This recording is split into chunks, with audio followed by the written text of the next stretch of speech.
இயக்குனர் பாரதிராஜாவுடைய மகனும் நடிகருமான மனோஜ் நேற்றிரவு தனது 48வது வயதில் மாரடைப்பால் மரணமடைந்தார்.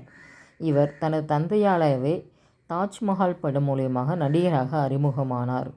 இவர் அதே படத்தில் ஏச்சி எலுமிச்சி என்ற பாடலையும் பாடியிருக்கிறார். இதன் பிறகு அல்லி அர்ஜுனா, வருஷமெல்லாம் வசந்தம், சமுத்திரம், ஈரநிலம், அன்னக்கொடி போன்ற ஒரு சில படங்களையும் நடிச்சிருக்காரு. அன்னக்கொடி படத்தில் வில்லன் கதாபாத்திரத்திலையும் நடித்திருப்பார். அதன் பிறகு ஒரு நடிகனாக இவருக்கு ஒரு வெற்றியை திரைத்துறையில் வெற்றியை தர முடியல. அதனால் நான் ஒரு டைரக்டராக ஆகணும் அப்படின்ற ஒரு எண்ணத்தில் தனது ஆசையை அவருடைய அப்பா கிட்ட போய் சொல்லியிருக்காரு. அப்பா, நான் உங்கள்கிட்டயே அசிஸ்டண்ட்டாக ஒர்க் பண்ணுறேன் அப்படின்னு சொல்லியிருக்காரு. ஆனால் அவர் என்கிட்ட நீ ஒர்க் பண்ணால் தந்தை மகன் அப்படின்ற ஒரு இதில் இருப்ப. அதனால் நீ உனக்கு பிடிச்ச ஒரு டைரக்டரை சொல்லு, நான் அவர்கிட்ட உன்னை அசிஸ்டண்ட்டாக சேர்த்து விட்றேன்னு சொன்னார்.